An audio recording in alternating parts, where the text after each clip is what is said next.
कभी match fixing तो कभी सिस्टम में कुछ गड़बड़ी का आरोप। नेता विपक्ष राहुल गांधी महाराष्ट्र विधानसभा चुनाव के बाद से ही चुनाव आयोग पर हमलावर हैं।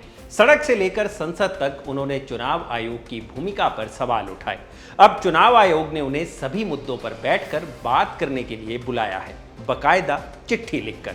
इस चिट्ठी में चुनाव आयोग ने और क्या क्या लिखा है बताएंगे आपको खबर गांव समाचार के इस एपिसोड में। साथ ही बताएंगे कि सोनिया गांधी पीएम नेहरू की चिट्ठियां प्राइम मिनिस्टर म्यूजियम को क्यों नहीं लौटा रही हैं और इसके लिए मोदी सरकार क्या कदम उठा सकती है।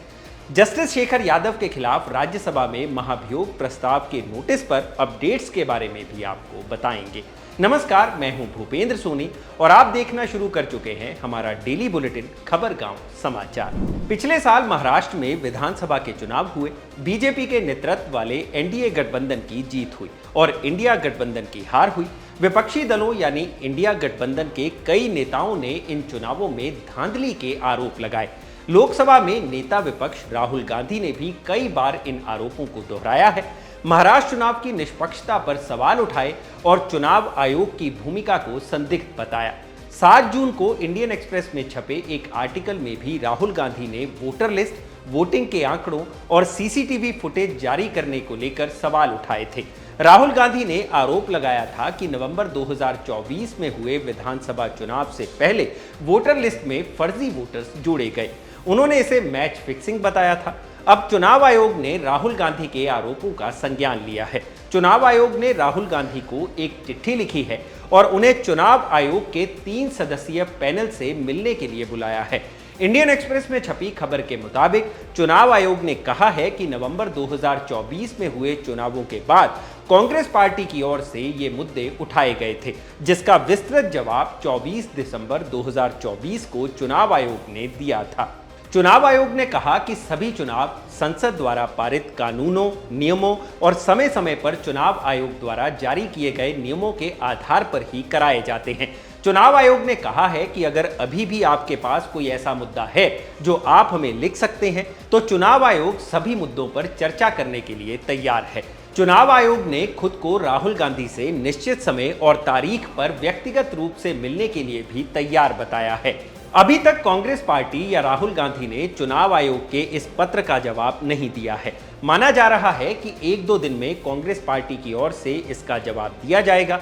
अब देखने वाली बात यह होगी कि राहुल गांधी चुनाव आयोग से व्यक्तिगत मिलने के लिए तैयार होते हैं या फिर चिट्ठी का जवाब चिट्ठी के माध्यम से ही दिया जाएगा। जैसा भी होगा हम आपको बताएंगे जरूर। अब बढ़ते हैं अगली खबर की तरफ। ये गांधी परिवार से ही जुड़ी है। प्रधानमंत्रियों से जुड़ी चीजों का रखरखाव करने वाली prime minister museum and library society Sonia Gandhi के खिलाफ कानूनी कार्रवाई करने पर विचार कर रही है। इंडियन एक्सप्रेस में छपी रिपोर्ट के मुताबिक prime minister museum and library society की हाल ही में हुई बैठक में यह फैसला लिया गया है क्योंकि सोनिया गांधी देश के पहले प्रधानमंत्री जवाहरलाल नेहरू के उन पत्रों को नहीं लौटा रही हैं जो वो 2008 में ले गई थी। ये दस्तावेज दिल्ली के 3 मूर्ति स्थित Nehru memorial museum and library में रखे गए थे। 2023 में नेहरू म्यूजियम का नाम बदलकर prime minister museum and library society कर दिया गया है। यहाँ सभी प्रधानमंत्रियों से जुड़ी यादों को सहेज कर रखा जाता है। 2008 में सोनिया गांधी 51 बक्सों में रखे प्रधानमंत्री नेहरू के दस्तावेजों को ले गई थी। इसमें जयप्रकाश नारायण, माउंटबेटन, आइंस्टाइन और देश दुनिया की तमाम हस्तियों के साथ पंडित नेहरू के पत्राचार शामिल हैं, जिन्हें 2008 में सोनिया गांधी साथ ले गई थी। तब केंद्र में यूपीए की सरकार थी और सोनिया गांधी इसकी अध्यक्ष थी। साथ ही सोनिया गांधी उस वक्त Nehru memorial museum and library की भी अध्यक्ष थी। ये दस्तावेज प्रधानमंत्री नेहरू के पर्सनल कलेक्शन का हिस्सा थे। इन दस्तावेजों को इंदिरा गांधी ने Nehru memorial museum and library को दान दे दिया था। 2008 तक ये नेहरू मेमोरियल म्यूजियम के पास ही थी जब तक सोनिया यहाँ से ले नहीं गई। बाद में जब म्यूजियम की ओर से इन दस्तावेजों की मांग की गई तो सोनिया गांधी की ओर से कोई जवाब नहीं मिला। बीती 23 जून को प्रधानमंत्री नरेंद्र मोदी की अध्यक्षता में हुई सोसाइटी की आम सभा बैठक में ये सहमति बनी कि ये पत्र राष्ट्रीय विरासत है और इसे संरक्षित करने के लिए इन्हें वापस लौटा देना चाहिए। Prime minister museum and library society in दस्तावेजों को वापस पाने के लिए कानूनी विकल्पों पर भी विचार कर रही है। फिलहाल इस मामले पर कांग्रेस पार्टी या सोनिया गांधी की ओर से प्रतिक्रिया नहीं आई है। अब बढ़ते हैं अगली खबर की तरफ। Justice Yashwant Verma, Delhi high court के जज, जिनके आवास पर आग बुझाने पहुंची फायर ब्रिगेड की टीम को जली हुई नोटों की गड्डियां मिली थी। मामले की जांच हुई और आगामी संसद के सत्र में जस्टिस यशवंत वर्मा के खिलाफ महाभियोग प्रस्ताव आना तय है। लेकिन जस्टिस यशवंत वर्मा इकलौते जज नहीं हैं जिनके खिलाफ महाभियोग की तैयारी हो रही है।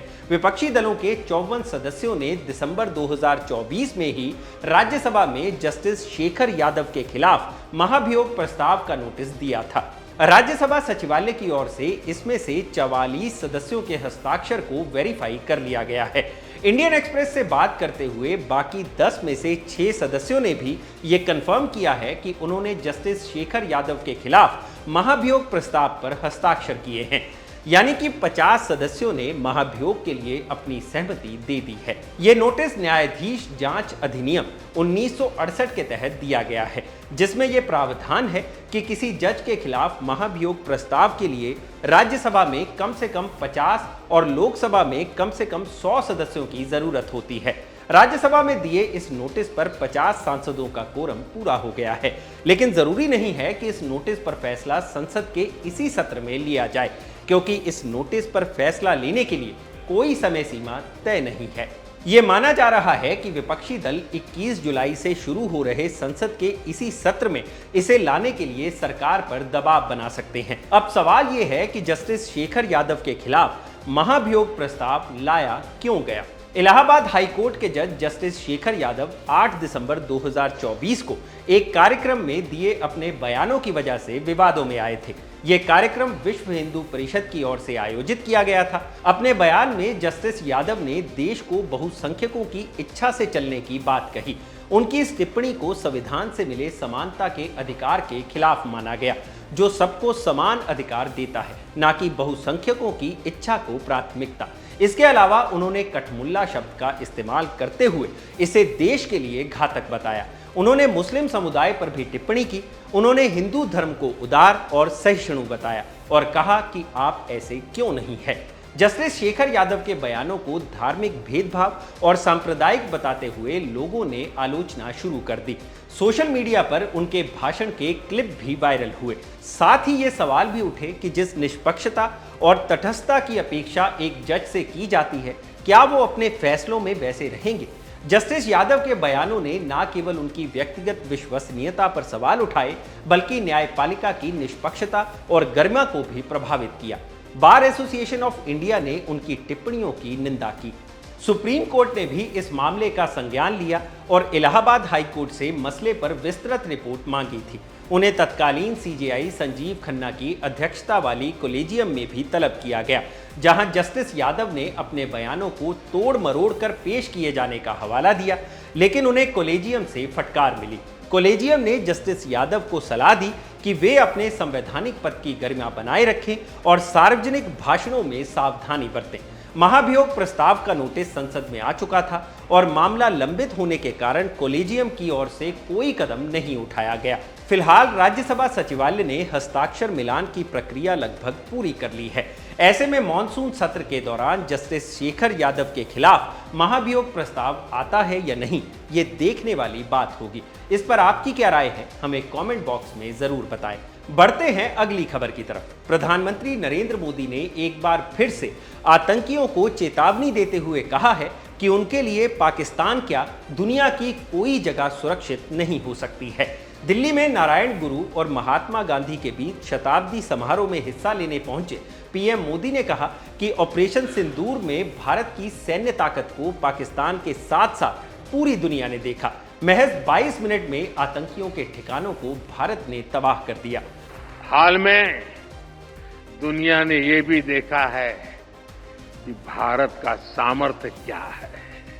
ऑपरेशन सिंदूर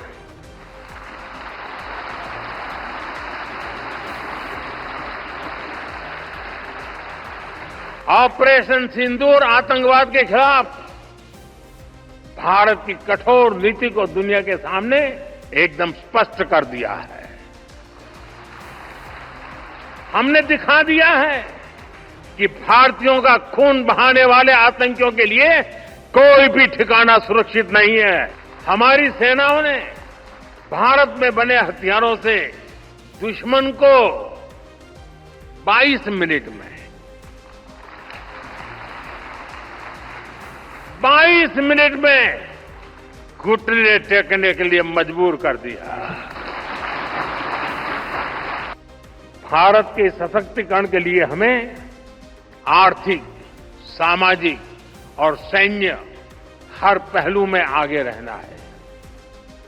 आज देश इसी रास्ते पर चल रहा है।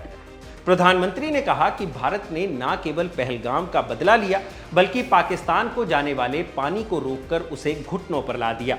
उन्होंने कहा कि इस पूरे ऑपरेशन में हमारी सेना ने केवल और केवल मेड इन इंडिया हथियारों का इस्तेमाल किया। इस मौके पर प्रधानमंत्री ने नारायण गुरु को भी याद किया। कहा कि श्री नारायण गुरु ने हमेशा गरीबों, वंचितों के लिए काम किया, जो लोगों के जीवन में बदलाव लेकर आया। नारायण गुरु समाज सुधारक, दार्शनिक और संत थे। उन्होंने जाति आधारित भेदभाव के खिलाफ काम किया और एक जाति, एक धर्म, एक ईश्वर का संदेश दिया। महात्मा गांधी जब देश भर में छुआछूत हटाने और सामाजिक समरसता फैलाने के लिए यात्राएं कर रहे थे, तब 1925 में उनकी मुलाकात नारायण गुरु से हुई थी। खबरगांव समाचार के इस एपिसोड में बस इतना ही। यह खबरगांव समाचार का एपिसोड लिखा था मेरे साथी गौरव श्यामा पांडे ने। आप देख रहे हैं खबरगांव। शुक्रिया।